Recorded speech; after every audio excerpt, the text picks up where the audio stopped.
मेरा नाम उर्मी है। मैं बहुत परेशान थी क्योंकि काफी दिनों से मेरे साथ कुछ बहुत ही अजीब सा हो रहा था। लेकिन मेरे साथ ऐसा क्यों हो रहा था? मैंने तो कभी किसी के साथ बुरा भी नहीं किया था, मेरा कोई दुश्मन भी नहीं था, तो फिर मेरे साथ ये सब करने वाला कौन था? आज भी मैं अपनी परेशानी से सर पकड़कर बैठी हुई थी। उसी समय मेरे मम्मी पापा का फोन आ गया और वो कहने लगे कि बेटा, कहाँ हो? तुम्हें कब से हम फोन कर रहे हैं, तुम फोन क्यों नहीं उठा रही हो? मैंने कहा, पापा, मेरा मोबाइल खराब हो गया था, मैंने उसे ठीक करवाने के लिए दिया हुआ था, इसलिए फोन नहीं उठा रही थी। आप लोग क्यों परेशान हैं? आपको पता है ना कि आपकी बेटी बहुत बहादुर है और यहाँ पढ़ने के लिए आई हुई है। आप बार बार अपनी बेटी के लिए छोटी से छोटी बातों पर परेशान होते रहेंगे तो ऐसा कैसे चलेगा? मेरे मम्मी पापा को मेरी फिक्र इसलिए सताती रहती थी क्योंकि उन्होंने मुझे इस अनजान शहर में अकेले पढ़ाई करने के लिए भेज दिया था। पिछले साल मैं यहाँ अपने गांव से शहर यूपीएससी की पढ़ाई कंप्लीट करने के लिए आई थी। हम 4 भाई बहन थे, मुझसे बड़े मेरे 2 भाई थे और अपनी छोटी बहन से मैं बड़ी थी। मेरे माता पिता ने बहुत कोशिश की कि वो अपने सभी बच्चों को अच्छी शिक्षा दे सके, लेकिन ना तो हमारे गांव के हालात ऐसे थे कि वहां ना तो कोई भी अच्छा स्कूल होता और ना ही कभी हमारे गांव के लोग ऐसे थे जो ज्यादा शिक्षा पर ध्यान देते। हमारे गांव के लोगों की जिंदगी बड़ी ही साधारण थी, जो साधारणता से अपनी जिंदगी गुजार रहे थे।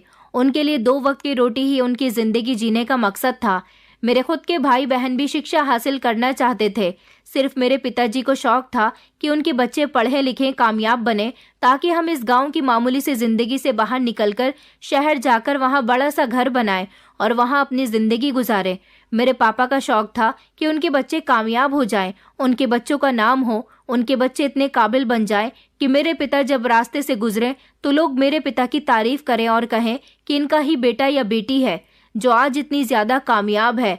लेकिन लाख कोशिशों के बावजूद भी दोनों भाइयों ने पढ़ने से इनकार कर दिया। मेरी छोटी बहन तो अभी स्कूल जाती है, मगर वो गांव के ही सरकारी स्कूल में पढ़ रही है, लेकिन उसे भी पढ़ाई में कोई ज्यादा दिलचस्पी नहीं है। सबसे ज्यादा पढ़ाई में दिलचस्पी मैंने ही ली थी। पिताजी सबसे ज्यादा प्यार भी मुझसे ही करते थे, इसलिए मैं वो हर काम करती थी जो मेरे पिताजी को पसंद होता था। पड़ोस के गांव में जाकर मैंने सरकारी स्कूल में 5वीं कक्षा तक अपनी पढ़ाई पूरी की थी। मेरे पापा की इतनी कमाई नहीं थी कि वो मुझे शहर में पढ़ा सकते, इसलिए मैं अपने गांव के ही सरकारी स्कूल में पढ़ती रही। वहां हर साल में फर्स्ट आई थी। पढ़ाई में इतनी अच्छी थी कि पूरे स्कूल में मेरी बहुत तारीफ होती थी और मैं अपने स्कूल में सबसे ज्यादा अंक लेकर आती थी। स्कूल के प्रिंसिपल और टीचर्स यही कहते थे कि तुम बहुत आगे तक जाओगी। मैं चाहती भी यही थी कि मैं हमेशा आगे तक जाऊं, अपने पिता का सपना पूरा करूं और किसी काबिल बनूं। बेटियां किसी से कम नहीं होती, ये बात मैं लोगों को समझाना चाहती थी, क्योंकि हमारे गांव में लड़कियों पर बड़ी ही सख्ती की जाती थी। कुछ समय के बाद पता चला कि हमारे गांव से 40 किलोमीटर दूर जो दूसरा गांव है, उसमें एक प्राइवेट स्कूल खुला है। ये बात सुनते ही मैंने पिताजी से शोर मचाना शुरू कर दिया था कि मैं अब इस सरकारी स्कूल में नहीं पढ़ूंगी, मुझे अच्छे प्राइवेट स्कूल में पढ़ना है। मेरे पिताजी ने पढ़ाई के प्रति मेरा लगाव देखकर जैसे तैसे मेरा एडमिशन उस प्राइवेट स्कूल में करवा दिया था। पिताजी को उसकी फीस भरना भारी पड़ रहा था, क्योंकि वो उस गांव का इकलौता ऐसा स्कूल था जो प्राइवेट था। ज्यादातर वहां पर उस गांव के और उसके आसपास के गांव के अमीर लोगों के ही बच्चे पढ़ा करते थे। मेरे पिताजी के लिए मेरी पढ़ाई का बोझ उठाना बहुत मुश्किल था, क्योंकि मेरे दोनों भाई ज्यादा काम नहीं करते थे, ज्यादातर आवारागर्दी में ही लगे रहते थे। इसलिए पिताजी को उनसे किसी भी तरह की कमाई की कोई उम्मीद नहीं थी। पिताजी ने हर तरह से कोशिश कर ली थी कि वो भी कोई काम धंधा कर लिया करें। उन्होंने उन पर सख्ती भी बहुत की थी, लेकिन दोनों ही भाई गांव के कुछ बिगड़े हुए लड़कों के साथ मिलकर काफी ज्यादा बिगड़ गए थे। मेरी माँ भी मुझसे कहती थी कि बेटा, तू इतना पढ़ लिख कर क्या करेगी, शादी के बाद तो तुम्हें घर ही संभालना है। मैं अपनी पतली सी नाक को सिकोड़ते हुए कहती कि मुझे नहीं जाना किसी के घर, मुझे शादी नहीं करनी, मैं बस पढ़ लिख कर सरकारी ऑफिसर बनना चाहती हूँ, अपने पिताजी का सपना पूरा करना चाहती हूँ और ढेर सारा पैसा कमाना चाहती हूँ। सुना है कि सरकारी नौकरी करने वाले लोगों की तनख्वाह बहुत ज्यादा होती है। मेरे पिताजी ने सारी जिंदगी अपने बेटों से जो उम्मीद लगाई, उनकी वो उम्मीद मैं पूरी करके दिखाऊंगी। मेरे पिताजी ने मुझे शिक्षा दिलवाने में पूरा सपोर्ट किया था और बड़ी ही मेहनत की थी। जैसे तैसे मेरा इंटर कंप्लीट हो गया था। मैं हर तरह से काबिल थी, लेकिन अब मुझे कॉलेज में एडमिशन लेना था और हमारे गांव में क्या, बल्कि आसपास के भी किसी गांव में कॉलेज बना हुआ नहीं था। हमारे गांव में 15% लड़कियां ऐसी थीं जो कॉलेज ना होने की वजह से इंटर जैसे तैसे कंप्लीट करने के बाद अपने घर में ही बैठी हुई थीं। हमारे गांव में शिक्षा को ज्यादा महत्व नहीं दिया जाता था और जो लड़कियां शिक्षा हासिल करना चाहती थी उन लड़कियों के माता पिता जबरदस्ती उनकी शादी करवा दिया करते थे, ये कहकर कि पढ़ लिख कर तुम्हें क्या करना है। ऐसी सोच रखने वाले लोगों से मैं सिर्फ इतना कहना चाहूंगी कि बेटियों का भी अपने पैरों पर खड़े होना बहुत जरूरी है। ये बेटियां ही तो हैं जो अपने देश का नाम ऊंचा करती हैं। अब मेरी पढ़ाई इंटर तक तो पूरी हो गई थी, लेकिन अब मुझे कॉलेज में एडमिशन लेना था। मैं अपना समय बर्बाद नहीं करना चाहती थी, इसलिए मैंने पिताजी से जिद की कि मुझे कॉलेज में एडमिशन लेना है। मेरी इस जिद पर मेरे भैया ने कहा कि पापा, ये आपका समय इसी तरह से खराब करती रहेगी। आप आखिर कब तक अपने पैसे इस पर बर्बाद करते रहोगे? पहले भी आप इसकी पढ़ाई में काफी पैसा बर्बाद कर चुके हो। पिताजी ने उसी समय भैया को डांट दिया और कहने लगे कि तुम तो इस काबिल हो नहीं कि पढ़ लिख कर किसी काबिल बन जाओ, कोई अच्छी नौकरी ही कर लो। मुझे अपनी बेटी से उम्मीद है। मेरी बेटी अगर शिक्षा हासिल करना चाहती है, अगर उस पर अभी पैसे खर्च हो भी रहे हैं तो क्या हुआ, बाद में वो नौकरी कर लेगी और सब कुछ ठीक कर देगी। लेकिन तुम लोगों से तो कुछ भी नहीं होगा। भैया उस समय बहुत शर्मिंदा हुए थे और फिर उस दिन के बाद से ही किसी की भी कोई हिम्मत नहीं हुई थी कि मेरे बारे में कुछ भी कह सके। मैं हमेशा अपनी छोटी बहन मंजू को भी यही समझाती रहती थी कि शिक्षा हमारे बहुत काम आएगी, लेकिन मेरी बहन मंद बुद्धि थी। गांव की चुलबुल लड़कियों के साथ खेल खेल कर उसने पढ़ाई से अपना ध्यान हटा लिया था। पिताजी मेरे लिए परेशान हो रहे थे। शहर जाकर पढ़ाई करना मेरे लिए कोई आसान बात नहीं थी। ज्यादा पैसा भी खर्च होना था और मैं रोज वहां से आना जाना भी नहीं कर सकती थी, क्योंकि हमारा गांव शहर से पूरे 240 किलोमीटर अंदर था। फिर पिताजी को एक रास्ता नजर आया। पिताजी ने इस बारे में मेरे मामा जी से बात की, जो कि शहर में ही रहते थे। उनके घरेलू मामलात भी बहुत अच्छे थे, लेकिन मेरी माँ नहीं चाहती थी कि वो मामा जी से कोई भी मदद ले। मेरे मामा जी तो बहुत अच्छे थे, लेकिन माँ की कई सालों पहले मामा जी से लड़ाई हो गई थी, इसलिए वो अपने भाई के यहाँ आती जाती भी नहीं थी। मेरे 3 मामा जी थे और तीनों ही मामा अलग अलग शहर में रहते थे। 2 बड़े मामाओं का परिवार काफी बड़ा था। छोटे मामा जी के पास कोई बच्चा नहीं था और हमारे लिए गांव से शहर जाना भी कोई मामूली बात नहीं थी। काफी सारा पैसा तो किराए में ही खर्च हो जाता था। लेकिन अब मेरी पढ़ाई का बंदोबस्त करने के लिए पिताजी को छोटे मामा जी की ही मदद लेनी पड़ी थी। उन्होंने इस मामले में माँ की एक न सुनी और छोटे मामा जी को फोन कर दिया। मेरे मामा जी का नाम राजेश था। राजेश मामा जी हम सबसे बहुत प्यार करते थे, मगर चलती हुई नाराजगी की वजह से वो हमसे ज्यादा कांटेक्ट भी नहीं करते थे। लेकिन अब पिताजी ने राजेश मामा जी से फोन पर बात की थी और उनको सब कुछ बता दिया था। मामा जी कहने लगे कि ये तो बहुत अच्छी बात है, मेरी भांजी यहाँ पढ़ाई करने के लिए आएगी। दरअसल बात ये थी कि मेरे पिताजी मेरा कॉलेज में एडमिशन जैसे तैसे करवा तो देते, लेकिन उनको फिक्र इस बात की हो रही थी कि उनकी बेटी शहर जाकर अगर पढ़ाई करेगी तो कहाँ रहेगी। उन्हें ये नहीं पता था कि शहर में हॉस्टल्स होते हैं, लड़कियां वहां भी रह सकती हैं। मैंने ये बात जब पिताजी को बताई तो वो कहने लगे कि नहीं बेटा, पता नहीं हॉस्टल कैसे होते होंगे, वहाँ कैसे लोग रहते होंगे। मैं अनजान लोगों के पास तुम्हें नहीं रहने दे सकता। तुम्हारी सारी पढ़ाई का खर्चा तो मैं ही उठाऊंगा, बस तुम अपने मामा जी के यहाँ रहना और बाहर रहकर खूब पढ़ाई करना। मेरे मामा जी दिल के भी बहुत अच्छे थे। मामी मिजाज की थोड़ी कड़वी थी। ऊपर वाले ने उनकी गोद में औलाद नहीं दी थी, इसलिए उनको औलाद की बेहद कमी महसूस होती थी। मामा जी ने कह दिया था कि उर्मी की तरफ से बिल्कुल बेफिक्र हो जाइए, अब से उर्मी हमारी जिम्मेदारी है, बस आप उसे यहाँ शहर तक लेकर आ जाइए। मैं खुद उसका एडमिशन किसी अच्छे कॉलेज में करवा दूंगा, आपको परेशान होने की जरूरत नहीं है। मेरी माँ अभी भी अपने भाई से नाराज थी। उन्होंने तो मामा जी से कोई बात तक नहीं की थी, लेकिन जो भी बातचीत थी और जो कुछ भी करना था वो सब मेरे पिताजी ही कर रहे थे। मैंने शहर जाने के लिए अपनी पैकिंग शुरू कर दी थी। मुझे ये अपने भाई बहन की और अपने घर की बहुत याद आने वाली थी। मैं अपने माता पिता से लिपटकर भी बहुत रोई थी। माँ मुझे शहर अकेले नहीं भेजना चाहती थी, क्योंकि शहर जाकर पढ़ाई करने में उनकी मर्जी बिल्कुल भी नहीं थी। लेकिन मैंने उनसे कहा था कि एक वक्त ऐसा आएगा जब आप लोग भी मेरे साथ शहर के बड़े घर में रहोगे और हम इस गाँव को और अपने इस छोटे से घर को छोड़ देंगे, बल्कि शहर के किसी बड़े से महल जैसे घर में रहेंगे।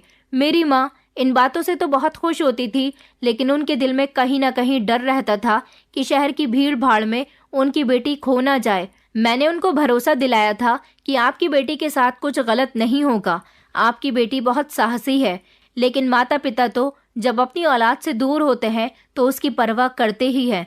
मैंने जल्द से जल्द पैकिंग कर ली थी और बस मुझे शहर जाने की रट लगी हुई थी। पिताजी भी हंसते थे कि तुम्हें शहर जाकर हमारी याद आएगी भी या नहीं।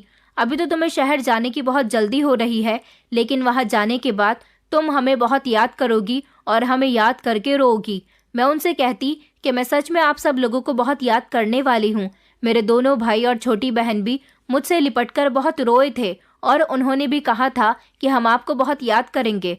मेरे घर पर एक छोटा सेल फोन था। मैंने सोच लिया था कि जब मैं मामा जी के घर जाऊंगी तो मामा जी के फ़ोन से अपने घर वालों से बात कर लिया करूंगी। मैं मन ही मन सोच रही थी कि काश हम इतने अमीर होते, मेरे पास कोई गाड़ी होती तो मैं रोज़ आना जाना कर लेती, या फिर हफ्ते में एक बार। लेकिन गाड़ी लेने के लिए और बड़ा सा घर खरीदने के लिए ही तो मुझे अपनी शिक्षा पूरी करनी थी। मामा जी से पिताजी की सारी बात हो गई थी। 3 दिन बाद मैं अपने घर वालों से विदा होकर पिताजी के साथ शहर मामा जी के घर आ गई थी। मेरे यहाँ आने पर मामा जी तो बहुत खुश हुए थे, लेकिन मामी जी बिल्कुल भी खुश नहीं हुई थी। मेरे पिताजी को भी उनका बिगड़ा हुआ बर्ताव दिख रहा था, लेकिन मेरे सपने की वजह से उन्होंने मामी जी से कुछ नहीं कहा था। वो जानते थे कि जब हमें किसी से अपना काम निकलवाना होता है तो उसकी कमियों को भी बर्दाश्त करना पड़ता है।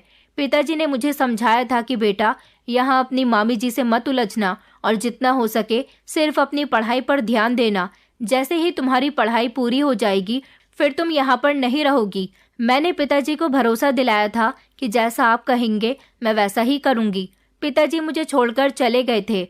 अगले ही दिन मामा जी ने मेरा एडमिशन अपने ही शहर के अच्छे कॉलेज में करवा दिया था। पिताजी ने मामा जी को मेरे एडमिशन के पैसे भी दे दिए थे, क्योंकि वो गांव से इतनी रकम रख कर लाए थे जितनी उनके पास थी, और जितने पैसे पिताजी रख कर लाए थे उतने पैसों में मेरा एडमिशन हो गया था। आजकल महंगाई बहुत ज्यादा है, हमारे पास इतने पैसे तो नहीं होते थे। मेरी माँ के पास काफी सारा जेवर था। कुछ जेवर मेरी नानी ने उनको दिया था और कुछ जेवर मेरी दादी ने। मेरी दादी जब इस दुनिया को छोड़कर चली गई थी तब अपना भी जेवर उन्होंने अपनी बहू को दे दिया था। इस बार मेरे एडमिशन के लिए अच्छी खासी रकम का बंदोबस्त होना था। पिताजी ने माँ की 2 सोने की अंगूठियां बेच दी थी, जिससे मेरा एडमिशन शहर के कॉलेज में हो सका था। कुछ दिनों बाद ही मैंने कॉलेज में अपनी पढ़ाई स्टार्ट कर दी थी। कॉलेज बहुत अच्छा था। यहाँ पर बहुत सारे लड़के लड़कियां पढ़ते थे। सबके कपड़े पहनने का अंदाज भी बहुत बदला हुआ था। मैं गांव की एक सिंपल लड़की थी जो शहर की रौनक से कई ज्यादा दूर थी, लेकिन अब मुझे अपने आप को शहर के माहौल में ढालना था। मुझे यहाँ रहते हुए 1 हफ्ता गुजर गया था। मेरी पढ़ाई बहुत अच्छी चल रही थी। अभी मैं अपने कॉलेज में ज़्यादा किसी को जानती भी नहीं थी, मगर मैंने सोच लिया था कि धीरे धीरे यहाँ रहूंगी तो यहाँ के लड़के लड़कियों से मेरी जान पहचान बढ़ जाएगी। यहाँ शहर में मेरे मामा की अपनी केमिकल्स की दुकान थी। मामा जी तो सारा दिन अपनी दुकान पर रहते थे। सुबह 9 बजे मैं कॉलेज जाती तो दोपहर के 3 बजे तक घर वापस आती थी। मामा जी ने कॉलेज से घर आने तक के लिए मुझे एक कैब लगवा दी थी, जो सुबह मुझे कॉलेज ले भी जाती थी और दोपहर तक छोड़ भी जाती थी। कैब का खर्चा उठाने की जिम्मेदारी मामा जी ने ली थी। हालांकि पिताजी ने उनसे मना भी कर दिया था, लेकिन उन्होंने कहा कि क्या मैं अपनी भांजी के लिए इतना भी नहीं कर सकता। मामा जी मेरे लिए जो कुछ भी कर रहे थे वो सब मामी जी को बिल्कुल भी पसंद नहीं आ रहा था। वो एक ही घर में रहते हुए मुझसे बात तक न करती थी। मैंने अपना सामान अलग कमरे में शिफ्ट कर लिया था। मामी जी को ऐसा लगता था जैसे मैंने उनके घर पर कब्जा कर लिया है। वो चोरी चुपके मामा जी से लड़ती रहती थी और कहती थी कि तुम्हें उर्मी को यहाँ बुलाने की क्या जरूरत थी, ये हमारा घर है, कोई फ्री का हॉस्टल नहीं है। अरे अगर उसे पढ़ने लिखने का इतना ही शौक है तो किसी हॉस्टल में भी तो रह सकती थी ना, यहाँ उसे रहने की क्या जरूरत थी। मामा जी उनसे कहते थे कि धीमी आवाज में बात किया करो, मैं नहीं चाहता कि मेरी भांजी कुछ भी सुन ले। तुम्हारी इसी बुरी आदत और तेज तरार जुबान की वजह से मेरी बहन यहाँ तक नहीं आती। अब उर्मी आ गई है तो तुम्हें उससे भी प्रॉब्लम हो रही है। उसकी पढ़ाई का सारा खर्च तो जीजा जी ही उठा रहे हैं। वो सिर्फ हमारे घर में रहती ही तो है, बेचारी किसी से कुछ कहती भी नहीं है। आधा दिन उसका कॉलेज में गुजर जाता है और बाकी का आधा दिन वो अपने कमरे में रहकर पढ़ाई ही करती रहती है। मामी जी कहने लगी, अगर वो हमारे घर में रहती भी है तो खाती भी हमारा ही है और कैब का खर्चा भी आपने ही उठाया है। क्या जरूरत थी उसके लिए कैब लगवाने की, खुद पैदल भी तो कॉलेज से आना जाना कर सकती थी ना। अपनी गांव के गवार भांजी को तुमने यहाँ बुलाकर बिल्कुल भी अच्छा नहीं किया। मुझे तो तुम्हारी बहन भी पसंद नहीं है। अपने आप को इतनी घमंडी बनती है और अब अपनी बेटी को हमारे यहाँ कैसे छोड़ा हुआ है। अब हम उसकी बेटी के सारे खर्चे उठाते रहें। मामी जी अब बोलने में कुछ ज्यादा ही हद पार कर रही थी। मैं इस समय उनके कमरे में चली गई। मुझे देखकर मामा जी चौंक गए थे, लेकिन मामी लगातार बोल रही थी। मामा जी ने उन्हें खामोश रहने के लिए कहा, लेकिन मामी जी खामोश नहीं हुई। तो मैंने कह दिया कि आप दोनों को मेरी वजह से लड़ने की कोई जरूरत नहीं है। मामी जी, मैं यहाँ से चली जाऊंगी। आप लोग मुझे सिर्फ 1 महीने की मोहलत दीजिए। मैं कॉलेज के हॉस्टल में रहने का बंदोबस्त कर लूंगी। मामा जी कहने लगे, अरे नहीं बेटा, ऐसी बात नहीं है। मैंने कहा, नहीं मामा जी, मेरी वजह से मामी का मूड ऑफ हो रहा है और मैं नहीं चाहती कि मामी जी को मेरी वजह से परेशान होना पड़े। मैं कोई छोटी मोटी नौकरी तलाश कर लेती हूँ या फिर बच्चों को ट्यूशन पढ़ाने की कोई व्यवस्था कर लेती हूँ। मेरे पास थोड़े बहुत पैसे आएंगे तो मैं हॉस्टल का खर्चा कर लूंगी। मामा जी ने उसी समय मामी को डांट लगाई और कहने लगी कि देखो, तुम्हारी वजह से वो बेचारी यहाँ से जाने को तैयार हो गई है। मामी कहने लगी कि हाँ तो चली जाए यहाँ से, मुझे वैसे भी अपने घर में बर्दाश्त नहीं है। अब मुझे कुछ भी करके यहाँ से निकलना था, क्योंकि मामी की बातें बहुत खराब थी। मैं मामी की बातों को बर्दाश्त नहीं कर सकती थी और उनकी बातें सुनने की भी मेरे अंदर हिम्मत नहीं थी। अभी मैं कॉलेज में नई नई थी, ज्यादा मेरी किसी से जान पहचान भी नहीं थी जो मेरी कोई मदद कर सकता। लेकिन गुजरते हुए दिनों के साथ साथ मैंने कॉलेज में काफी सारी लड़कियों से दोस्ती कर ली थी। कुछ ऐसी भी लड़कियां थी जो कॉलेज के हॉस्टल में रहती थी। मैंने उनसे हॉस्टल के खर्चे के बारे में पूछा तो उन्होंने मुझे बता दिया कि किस तरह से मेरा हॉस्टल में रहने का बंदोबस्त हो सकता है। कॉलेज की ही एक लड़की ने मुझे एक जर्नल स्टोर पर 2 घंटे की नौकरी के बारे में बताया था। उसने कहा कि अगर तुम वहाँ 2 घंटे नौकरी कर लोगी तो तुम्हें इतने पैसे तो मिल ही जाया करेंगे कि तुम अलग से हॉस्टल में अपना रूम रेंट पर ले सकोगी। मैं इस काम को करने के लिए तैयार हो गई थी और सबसे अच्छी बात तो ये थी कि जर्नल स्टोर की मालकिन एक महिला थी। इस अनजान शहर में मैं ज्यादा कुछ जानती तो नहीं थी, लेकिन मुझे हॉस्टल में रहने का बंदोबस्त करना ही था। मैंने घर जाकर मामा जी को जब ये बात बताई तो मामा जी बहुत शर्मिंदा हो रहे थे। उन्होंने कहा, बेटा मुझे माफ कर देना, मैं तुम्हारी कोई मदद नहीं कर सका। अगर दीदी को इस बारे में पता चल गया तो वो और ज्यादा भड़क उठेंगी, मगर मैं क्या करूं, मेरी पत्नी है ही ऐसी। मैंने कहा, मामा जी आपको परेशान होने की जरूरत नहीं है। मेरी बात अगर माँ पिताजी से होगी तो मैं उनको इस बारे में कुछ भी नहीं बताऊंगी। मामा जी कहने लगे कि बेटा तुम फिक्र मत करो, तुम भले ही हॉस्टल में जाकर रहने लगोगी, लेकिन मैं वहाँ तुम्हारा बहुत ख्याल रखूंगा, तुमसे मिलने भी आया करूंगा और जिस जर्नल स्टोर पर तुम काम करने जा रही हो वहाँ पर तुम आराम से काम कर सकती हो, क्योंकि उस औरत को मैं अच्छी तरह से जानता हूँ। वो मेरे दोस्त की भाभी है, अकेली औरत है। जर्नल स्टोर पर शाम के समय ज्यादा कस्टमर आते हैं, इसलिए उन्हें अपने साथ के लिए किसी हेल्पर गर्ल की जरूरत है। तुम आराम से वहाँ नौकरी कर सकती हो, वहाँ तुम्हें कोई दिक्कत नहीं होगी। मामा जी ने मेरा ये काम तो हल कर दिया था। अगले ही दिन से मैंने उस जर्नल स्टोर पर जाना शुरू कर दिया था। दोपहर 3 बजे तक मैं कॉलेज से आ जाती थी। कपड़े चेंज करने के बाद मामी जी अगर मुझे खाना दे देती तो मैं खा लिया करती थी, और अगर उनका मूड खराब होता तो मैं भूखी ही जर्नल स्टोर के लिए निकल आती थी। फिर वहां से शाम के 6 या 7 बजे तक घर आती और उसके बाद पढ़ाई में बिजी हो जाती थी। मामा जी रात को घर आते तो मुझे अपने साथ खाने की टेबल पर बुला लिया करते थे। कुछ समय बाद ही मेरा हॉस्टल में रहने का बंदोबस्त हो गया था। मैं यहाँ से मामा जी का मोबाइल लेकर अपने घर वालों से फ़ोन पर बात कर लिया करती थी, लेकिन मैंने किसी को भी ये नहीं बताया था कि मैं रहने के लिए हॉस्टल जा रही हूँ, क्योंकि मैं अपने माता पिता को उधर गांव में परेशान नहीं करना चाहती थी। अगर उन लोगों को ये बात पता चल जाती तो वो लोग मेरे लिए बेचैन हो जाते और फिर शायद मुझे यहाँ पढ़ने की परमिशन ना देते। मुझे अपना सपना पूरा करना था तो इन सारी परेशानियों का सामना तो करना ही था। मैंने अपना रोज का शेड्यूल यही बना लिया था। कुछ समय के बाद मैं हॉस्टल में शिफ्ट हो गई थी तो मामा जी का मूड थोड़ा बेहतर हुआ था, लेकिन मामा जी अभी भी मेरी तरफ से बहुत शर्मिंदा थे। उन्होंने खुद ही मेरा सामान हॉस्टल में सेट करवाया था। इधर कॉलेज में भी काफी सारी लड़कियों से मेरी दोस्ती हो गई थी। एक बड़ा सा रूम था जिसमें लगभग 7 लड़कियां थीं। हम सारी ही लड़कियां वो रूम शेयर कर रही थी। रूम का चार्ज भी मैं ही जर्नल स्टोर पर नौकरी करने के बाद में दे रही थी। मुझे यहाँ रहते हुए 1 हफ्ता गुजर चुका था, लेकिन अभी तक मेरी बात मेरे माता पिता और बहन भाई से नहीं हुई थी। कुछ दिन गुजरे तो मामा जी मुझसे कॉलेज में मिलने के लिए आए थे। उन्होंने मुझे एक नया मोबाइल दिया और कहने लगे कि मैं ये तुम्हारे लिए लेकर आया हूँ। मैंने कहा, लेकिन मामा जी इसकी क्या ज़रूरत थी? वो कहने लगे कि नहीं बेटा, इसे तुम अपने पास रख लो, तुम्हारे गांव से कई बार मेरे पास फोन आ चुका है। वो लोग तुमसे बात करना चाहते हैं। मैं कोई ना कोई बहाना कर देता हूँ तुम्हारे बिजी होने का, इसलिए मैं तुम्हारे लिए मोबाइल लेकर आया हूँ ताकि तुम अपने घर वालों से कांटेक्ट में बनी रहो। मैंने मामा जी को शुक्रिया कहा। मामा जी साथ ही साथ मुझे थोड़े से पैसे भी दे गए थे और बाजार से मेरे लिए कुछ खाने पीने का सामान भी लेकर आए थे। मामा जी को हमेशा मेरी परवाह रहती थी। वक्त इसी तरह से गुजरता जा रहा था। इस हॉस्टल में रहने की मुझे आदत हो गई थी क्योंकि मुझे यहाँ आए हुए 1 महीना होने वाला था। इस मोबाइल के जरिए मैं अपने माता पिता से बात भी करती रहती थी और मैंने इसमें व्हाट्सएप भी डाउनलोड कर लिया था, जो मेरी पढ़ाई के भी काफ़ी काम आ रहा था। मेरे मोबाइल में व्हाट्सएप तो ज़रूर था, लेकिन मैं उसका इस्तेमाल बहुत कम करती थी क्योंकि मुझे सोशल मीडिया इस्तेमाल करने का कम ही समय मिलता था। मेरी पढ़ाई बहुत अच्छी चल रही थी। कॉलेज में भी मेरी खूब प्रशंसा की जाती थी, लेकिन काफ़ी दिनों से मेरे साथ कुछ अजीब हो रहा था।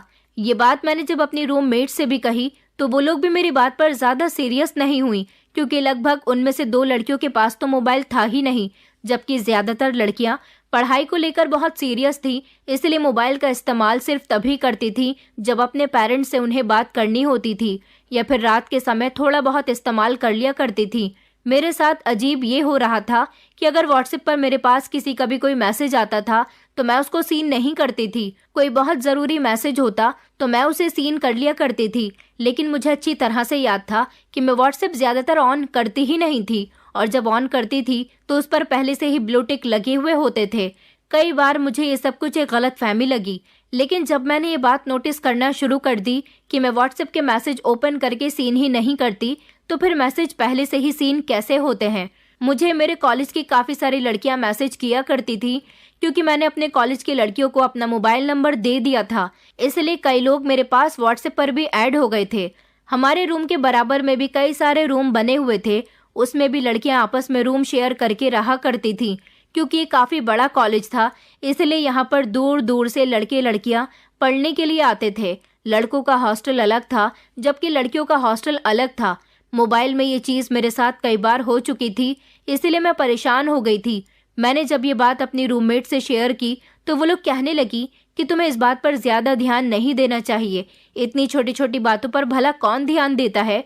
लेकिन मैं परेशान थी कि मेरे व्हाट्सएप के मैसेज बिना पढ़े ही सीन कैसे हो जाते हैं। ये बात तो आप लोग भी जानते होंगे कि व्हाट्सएप पर ब्लू टिक तब लगता है जब आपने व्हाट्सएप को चेक किया होता है। मेरी रूममेट्स के लिए भले ही ये बात छोटी सी थी और मामूली थी, लेकिन मुझे कुछ गड़बड़ लग रही थी क्योंकि आजकल साइबर क्राइम बहुत ज़्यादा हो रहे थे। हमारे गांव में तो शायद साइबर क्राइम के बारे में कोई जानता भी नहीं है, लेकिन मैं जब से शहर आई थी इन चीज़ों की मुझे काफ़ी नॉलेज हो गई थी। ये मोबाइल भी मामा जी ने मुझे दिलवा कर दिया था, जिसको मैंने ही स्टार्ट किया था और इसमें सिम कार्ड भी मैंने ही खरीद कर नया डाला था। कुछ दिनों बाद मैंने ये बात अपने कॉलेज में मौजूद कुछ लड़के लड़कियों से कही तो उन्होंने कहा कि ये चीज़ तुम किसी एक्सपर्ट को दिखाओ, शायद कोई एक्सपर्ट ही बता सकता है कि आखिर तुम्हारे फ़ोन में क्या प्रॉब्लम है। मुझे कुछ दिनों बाद जैसे ही टाइम मिला तो मैं फ़ौरन इसी शहर में रहने वाली अपनी कॉलेज की एक दोस्त के साथ मोबाइल को लेकर एक्सपर्ट के पास चली गई थी। मैंने एक्सपर्ट को पूरी समस्या बता दी थी तो उन्होंने पहले मेरा पूरा मोबाइल चेक किया और उसके बाद मुझे बताया कि तुम्हारे फ़ोन का व्हाट्सएप किसी लैपटॉप में चल रहा है, क्या आपके पास कोई लैपटॉप है। उनकी बात सुनकर तो मैंने उन्हें जवाब दिया कि नहीं, मेरे पास तो कोई लैपटॉप नहीं है। अब उन्हें कौन बताता कि ये मोबाइल भी मुझे मामा जी ने गिफ्ट किया था, तो मेरे पास लैपटॉप कहाँ से हो सकता है। मेरे व्हाट्सएप तो सिर्फ मोबाइल में ही चलता है, लेकिन एक्सपर्ट ने बताया कि व्हाट्सएप आईडी आपके मोबाइल में तो चल ही रही है, लेकिन साथ ही साथ किसी लैपटॉप में भी ऑन है। मैं तो उसकी बात सुनकर परेशान हो गई थी। मैंने कहा तो फिर इस चीज़ का क्या सॉल्यूशन है। उन्होंने कहा कि कोई दिक्कत नहीं है, आप इसे अपने मोबाइल से लॉग आउट कर सकती हो, उसके बाद आपकी व्हाट्सएप आईडी सिर्फ आपके फ़ोन में ही चलेगी और किसी के पास नहीं चलेगी। एक्सपर्ट ने मुझे सॉल्यूशन तो बता दिया था, लेकिन मैं परेशान इस बात से थी कि आखिर कौन है जिसने मेरा व्हाट्सएप हैक कर लिया है और मेरा व्हाट्सएप दूसरे डिवाइस में कैसे चल रहा है। एक्सपर्ट के पास से तो मैं वापस हॉस्टल आ गई थी। मेरे पास वाले बेड पर ही एक लड़की थी, उससे मेरी अच्छी दोस्ती हो गई थी। बाकी लड़कियों को मैं ज़्यादा नहीं जानती थी। उसका नाम श्रद्धा था। श्रद्धा को मैंने कई बार किसी लड़के से फ़ोन पर बातें करते हुए देखा था। एक वही ऐसी लड़की थी जिसे देखकर ऐसा लगता था जैसे उसका किसी लड़के के साथ अफेयर चल रहा है, क्योंकि वो जिस तरह बार बार फोन पर बातें करती थी और मोबाइल का इस्तेमाल करती थी, उस हिसाब से इस बात का अंदाजा बहुत अच्छे से लगाया जा सकता था। मैं उसकी अच्छी सहेली बन गई थी, लेकिन इस बारे में उसने मुझे नहीं बताया था कि वो किसी लड़के से फोन पर बात करती है या किसी के साथ अफेयर में है। मैं तो परेशान अपने व्हाट्सएप की वजह से थी, लेकिन मैंने उसको भी परेशान देखा था। वो क्यों परेशान थी ये तो मैं नहीं जानती थी। मैंने जब उसकी परेशानी की वजह पूछी तो उसने मुझे अपनी परेशानी की वजह नहीं बताई, वो छुपा गई थी। मैंने भी उसके बारे में ज्यादा कुछ जानने की कोशिश नहीं की। मैंने सोच लिया था कि मैं अपने व्हाट्सएप आईडी फोन से लॉग आउट कर दूंगी तो सब कुछ ठीक हो जाएगा, लेकिन कॉलेज में पढ़ाई का प्रेशर बढ़ जाने की वजह से मेरा ध्यान बहुत ज्यादा मोबाइल पर नहीं जा रहा था। घर से भी मुझे 3-4 दिन में ही फोन आया करता था, क्योंकि मैंने किसी से भी फोन पर बात करने की रोज की आदत नहीं डाली थी। इतना तो मेरे परिवार वाले भी जानते थे कि मैं उनसे दूर यहाँ पढ़ाई करने के लिए आई हुई हूँ। उनको मैंने बता दिया था कि मामा जी ने मुझे नया मोबाइल लेकर दिया है, इसलिए अब मेरे ही नंबर पर मुझे मेरे घर वाले फोन किया करते थे। अगले ही दिन जब मैं हॉस्टल के बाथरूम में नहाने के लिए गई तो वहां भी मेरे साथ कुछ अजीब सा हुआ था। मुझे ऐसा लगता था जैसे बाथरूम में काफी दिनों से मुझे कुछ अजीब अजीब सा महसूस हो रहा है, लेकिन मैंने कभी इस बारे में किसी से बात नहीं की थी। श्रद्धा में भी कई दिनों से काफी सारे बदलाव नजर आ रहे थे। रूम की सारी लड़कियां उसके बारे में तरह तरह की बातें बनाती रहती थी, मगर मैं उनकी बातों पर ज्यादा ध्यान नहीं देती थी।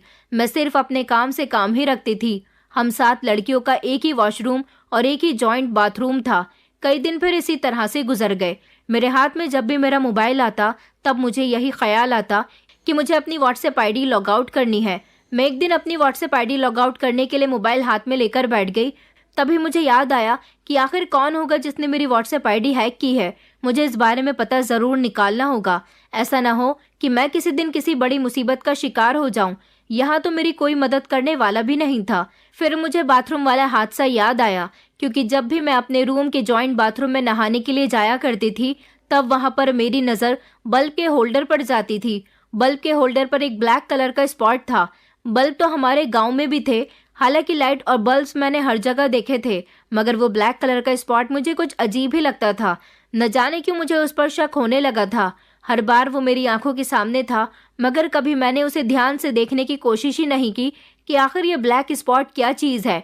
उसी समय मैं बाथरूम में गई और मैंने तुरंत ही उस बल्ब को उतारा, उस होल्डर को उतारा और उसे ध्यान से चेक किया तो मुझे पता चला कि ये कोई ब्लैक स्पॉट नहीं, बल्कि ये तो कोई हिडन कैमरा है जिसे इस होल्डर में लगाया गया है। मैं पढ़ी लिखी लड़की थी, भले ही गांव से रिलेटेड थी, मगर हर बात को अच्छी तरह से जानती थी।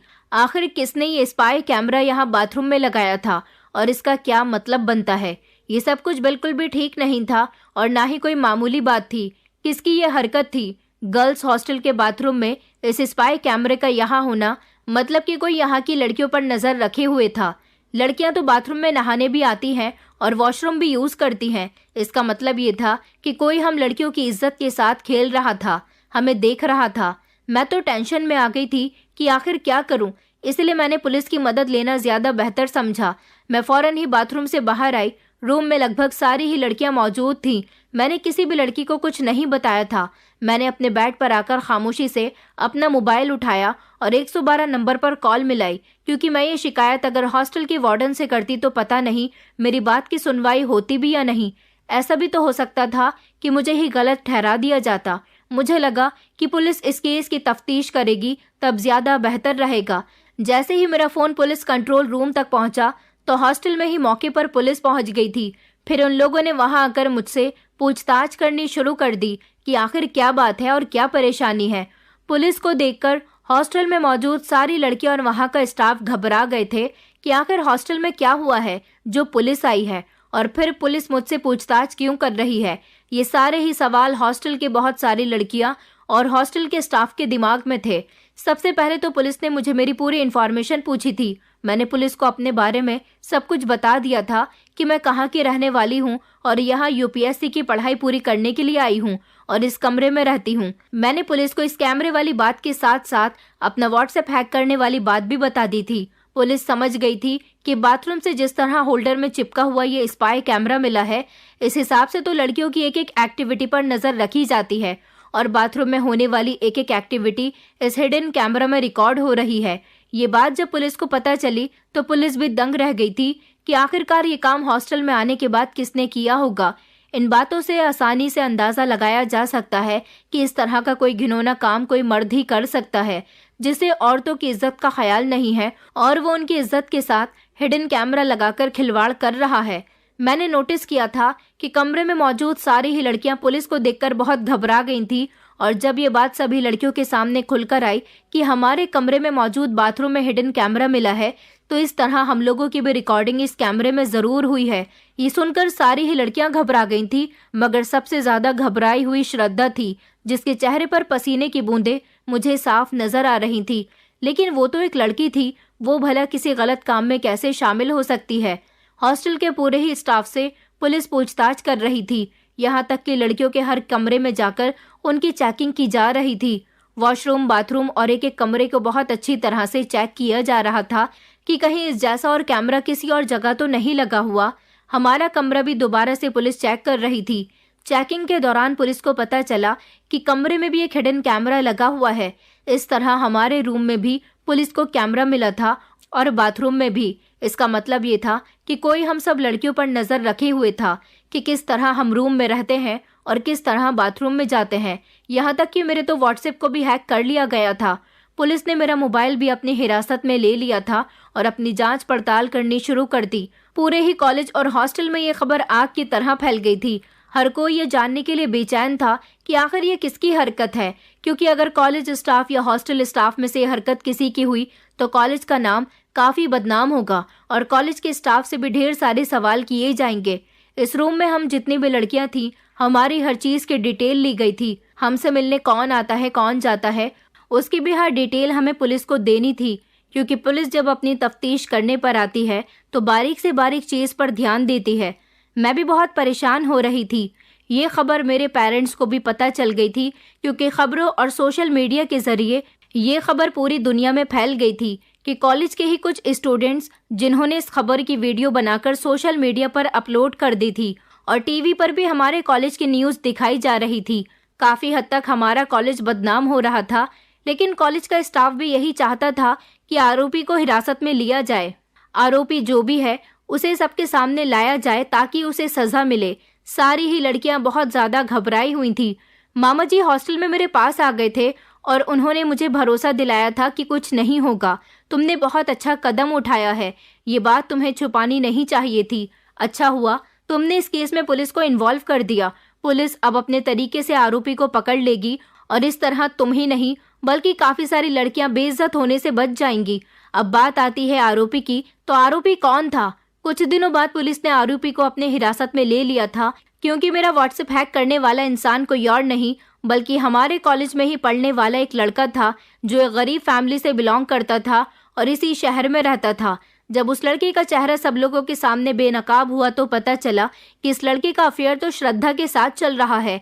ये श्रद्धा का बॉयफ्रेंड था और इस लड़की के साथ साथ श्रद्धा भी मिली हुई थी। जब ये खबर हम सब लोगों को पता चली तो हम लोगों के होश उड़ गए थे। श्रद्धा का बॉयफ्रेंड था, ये बात तो हम लोग जानते थे, लेकिन श्रद्धा इस घटिया इंसान के साथ मिली हुई थी, ये बात हम सोच भी नहीं सकते थे। हम सारी ही लड़कियां श्रद्धा को बुरा भला कहने लगे, लेकिन पुलिस ने हमें पूरी सच्चाई के बारे में बताया। पुलिस का कहना था कि अब हम इस लड़की को भी अरेस्ट करेंगे और ये लड़कियां हमें पूरी बात बताएंगी कि आखिर इसने अपने ही रूममेट्स के साथ ऐसा क्यों किया और क्यों उसने कैमरा लगाया था और आखिर ये सब कुछ कब से चल रहा था। श्रद्धा ने बताया कि उसका हमारे कॉलेज में पढ़ने वाले राहुल नाम के इस लड़के के साथ अफेयर चल रहा था। श्रद्धा बनारस की रहने वाली थी और यहाँ पढ़ाई करने के लिए आई थी, जबकि ये लड़का राहुल यहीं का रहने वाला था। इस कॉलेज में रहते इस लड़के से मोहब्बत हो गई थी। एक दिन ये लड़का श्रद्धा को अपने साथ एक होटल में ले गया था। इस लड़के ने वहाँ के होटल में पहले ही हिडन कैमरा लगा दिया था, जिसके बारे में श्रद्धा को कुछ पता नहीं चल सका और वहाँ उसने श्रद्धा को नशीला पदार्थ देकर उसकी इज्जत को तार तार कर दिया। यहाँ तक कि उसकी वीडियो भी बना ली। जब ये वीडियो बनाकर श्रद्धा को दी गई तो श्रद्धा दंग रह गई थी। उसने इस चीज़ का ऑब्जेक्शन उठाया और उसने कहा कि वो राहुल की शिकायत कॉलेज के स्टाफ से करेगी और पुलिस के पास भी जाएगी, लेकिन राहुल इसकी वीडियो बना चुका था। उसने उसे ब्लैकमेल किया अगर तुमने पुलिस के पास जाने की कोशिश की तो मैं तुम्हारा वीडियो सोशल मीडिया पर अपलोड कर दूंगा, जो कि मैंने अपने हिडन कैमरा से बनाया है। वो लड़का दिमागी तौर पर पागल था। उसे लड़कियों की इज्जत के साथ खेलना, गंदी वीडियोस देखना, लड़कियों पर गंदी नजर रखना बहुत अच्छा लगता था। इसलिए तो उसने श्रद्धा को अपने प्यार के जाल में फंसाकर उसके साथ अपनी हवस पूरी कर ली। लेकिन उस दिन के बाद उसने श्रद्धा का इस्तेमाल करना शुरू कर दिया। एक दिन उसने श्रद्धा से कहा कि वो रूम की किसी भी एक लड़की का मोबाइल नंबर उसे दे दे। मेरा मोबाइल नंबर तो श्रद्धा के पास पहले से ही था, इसलिए उसने मेरा मोबाइल नंबर राहुल को दे दिया, जिस पर राहुल ने हैकिंग लिंक मेरे व्हाट्सएप नंबर पर भेजे और श्रद्धा से कहा कि वो इस हैकिंग लिंक को फॉलो करे। मैं उस समय किसी काम में बिजी थी। वैसे भी मेरी आदत थी कि मैं अपने मोबाइल पर ज्यादा ध्यान नहीं देती थी और यही मेरी सबसे बड़ी गलती साबित हुई थी। मैं अपना मोबाइल रूम में खुलेआम छोड़कर कहीं भी चली जाती थी। रूम की लड़कियां गलत नहीं थी, लेकिन मेरे मोबाइल का कोई गलत इस्तेमाल भी कर सकता है, इस बात के बारे में मैंने कभी नहीं सोचा था। मैं रूम से बाहर किसी काम के लिए गई हुई थी। राहुल ने मेरे फोन पर हैकिंग लिंक भेजा तो फौरन श्रद्धा ने उस लिंक का इस्तेमाल किया, जिससे मेरा व्हाट्सएप राहुल ने अपने मोबाइल में हैक कर लिया था और उस दिन के बाद से ही मेरा व्हाट्सएप राहुल के मोबाइल में शो हो रहा था। उसने श्रद्धा से कहा था कि श्रद्धा चोरी चुपके वो हिडन कैमरा बाथरूम में लगा दे और एक कैमरा कमरे में लगा दे। ये दोनों कैमरे श्रद्धा ने हम लड़कियों की गैर मौजूदगी में लगाए थे। वो लड़का श्रद्धा को मजबूर करके उससे अपने काम करवाता रहता था। श्रद्धा मजबूर थी क्योंकि उसके पास उसका वीडियो था, इसलिए वो उसका कहना मान लिया करती थी ताकि वो वीडियो डिलीट कर दे। मगर वो इंसान उसकी मजबूरी का फायदा उठा रहा था। लेकिन अब उसकी नज़र मुझ पर थी। अब वो मुझे ब्लैकमेल करना चाहता था। उसका अगला टारगेट मैं थी। ऊपर वाले की कृपा से मेरी आंखें जल्दी ही खुल गई थी और मुझे इस बारे में जल्द ही पता चल गया और मैंने केस में पुलिस को इन्वॉल्व कर दिया। तभी तो पुलिस ने साइबर जांच करके राहुल को पकड़ निकाला था और राहुल के साथ साथ श्रद्धा ने भी पुलिस को अपने बारे में सब कुछ बता दिया था। इस तरह राहुल को अरेस्ट कर लिया गया था और उसके खिलाफ मुकदमा दर्ज हो गया था। उसकी वजह से पूरे कॉलेज में बदनामी हुई थी। मैं भगवान का लाख लाख शुक्रिया अदा कर रही थी कि अगर मैं कोई एक्शन नहीं उठाती तो आज मैं भी श्रद्धा की तरह राहुल के हाथों ब्लैकमेल हो रही होती। राहुल कॉलेज की काफी सारी ऐसी लड़कियों को पैसों के लिए ब्लैकमेल करता था। वो श्रद्धा से भी काफी समय से पैसे मांग रहा था, लेकिन श्रद्धा ने अभी तक उसे पैसे नहीं दिए थे। उसके पास पैसे थे ही नहीं, इसलिए वो उससे ये सारे काम करवा रहा था। पैसे के लिए इंसान क्या क्या घिनौने काम कर लेता है। राहुल की वजह से पूरे कॉलेज की बदनामी हुई थी। उसे सजा तो मिल ही गई थी, साथ ही साथ कॉलेज में लड़कियों के लिए काफी सारे सुविधाएं उपलब्ध करा दी गई थी। मैं अपने कॉलेज की एक अच्छी और समझदार लड़की साबित हुई थी, जिसकी प्रशंसा पूरा कॉलेज कर रहा था और जिसकी वजह से एक आरोपी पकड़ में आ गया था। ऐसी बहुत सारी लड़कियां थी जो राहुल के हाथों ब्लैकमेल हो रही थी, लेकिन किसी ने आज तक इतनी हिम्मत नहीं की थी कि कोई भी लड़की आवाज उठा सके। मेरे कॉलेज के प्रिंसिपल ने मेरी बहुत तारीफ की थी। मुझे कुछ नहीं चाहिए था, बस मुझे आगे पढ़ना था और आगे बढ़ना था, इसलिए मुझे स्कॉलरशिप दी गई थी। मेरे बारे में सारी जानकारी जब कॉलेज के पूरे स्टाफ को हुई तो मुझे काफ़ी हद तक मदद दी गई थी और इसका सिला आज मुझे ये मिल गया कि मेरी यूपीएससी की पढ़ाई कंप्लीट हो गई और मेरे घर वाले मेरे लिए परेशान तो बहुत हुए थे। यह हादसा होने के कुछ दिनों बाद फौरन ही वो लोग शहर आ गए थे, लेकिन अब उनको डर हो गया था कि उनकी बेटी के साथ अब और कुछ गलत न हो जाए, इसलिए मेरा पूरा परिवार बड़ी मुश्किल से शहर आकर रहने लगा था, सिर्फ मेरी खातिर। मैंने भी अपने पापा का सपना पूरा कर दिखाया था। जैसे ही मेरी पढ़ाई पूरी हुई तो मैं एक अच्छी नौकरी से लग गई थी, लेकिन मेरी कामयाबी के बारे में आज भी इस शहर में हर कोई जानता है। मेरी मेहनत और काबिलियत से मैंने आज अपना सपना पूरा कर लिया और मैं आज 2025 में इसी शहर में रह रही हूँ। यहाँ नौकरी करती हूँ, बड़े घर में अपने परिवार के साथ रहती हूँ। मेरी शिक्षा पूरी होने में मेरे कॉलेज प्रशासन का पूरा हाथ रहा है, जिसने राहुल के पकड़े जाने के बाद मेरी शिक्षा पूरी करने में आसानियां पैदा कर दी। मुझे स्कॉलरशिप दी गई और आज भी पूरा कॉलेज मेरी इज्जत करता है। ऊपर वाले की कृपा से मैं नौकरी भी अच्छी करती हूँ, अच्छा कमाती हूँ। मेरे पिता को अपनी बेटी पर गर्व महसूस होता है और मेरे भाइयों को भी इस बात का एहसास होता है कि पढ़ाई जिंदगी में कितनी अहमियत रखती है। मेरी छोटी बहन भी अब पढ़ाई में दिल लगाने लगी है। मैं आप सभी लड़कियों से यही बात कहना चाहूंगी कि अगर आपको अपने आसपास कुछ भी संदिग्ध दिखाई देता है तो उसके बारे में पुलिस को जरूर बताएं। पुलिस अपने तरीके से आरोपी को ढूंढ निकालेगी। खामोश रहने से कोई हल नहीं निकलेगा, बल्कि ऐसा भी हो सकता है कि खामोशी इख्तियार करने से आप लोग किसी बड़ी मुसीबत का शिकार हो सकती हैं। दोस्तों, उम्मीद करती हूँ आपको हमारी कहानी पसंद आई होगी। कहानी पसंद आई है तो वीडियो को लाइक करें, चैनल पर नए हैं तो चैनल को सब्सक्राइब करें और हाँ, नोटिफिकेशन बेल को ज़रूर दबाएं ताकि अगली अपडेट सबसे पहले आपको मिले।